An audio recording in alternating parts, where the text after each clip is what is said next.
Hello again. Over the last few videos, I have been talking about stagecraft, things that you can do on a stage or on a screen like this that will really help to add to your impact and help you to really connect with an audience, and also to help you be more easily understood by your audience. So we've talked about things like position on the stage, we've talked about finding the light, we've talked about finding the sound spots, all those sorts of things.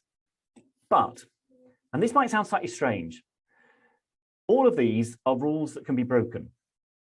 You will hear people say, you must do this, you mustn't do that. This is where you have to stand, this is how you have to move.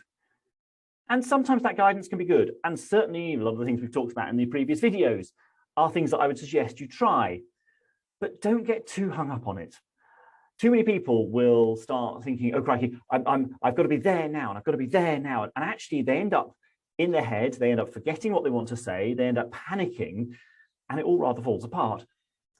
So think about the things we've talked about in these videos. And if you haven't watched them all, they're all still on the YouTube channel. By all means, go back and watch them. But bear in mind that sometimes you need to find your own way for your content, for the material you're working with and the audience you're speaking to. So don't get too hung up on it. They're not necessarily 100% hard and fast rules. Take some of it and use it, but maybe don't feel that you have to take everything and cram it into one speech at one go.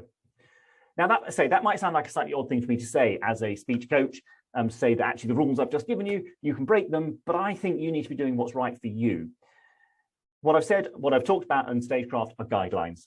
So I really would encourage you to look at them, think about them, extract what works for you and your material, but don't try and do something that's false for you. Don't try and do something that's actually going to trip you up, that's going to put you off and going to lead you to giving a worse presentation.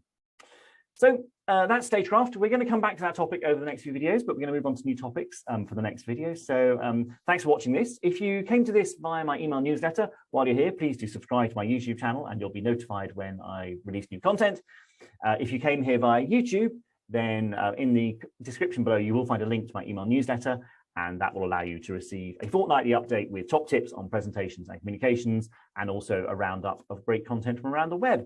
So I hope that's useful, and I'll see you next time.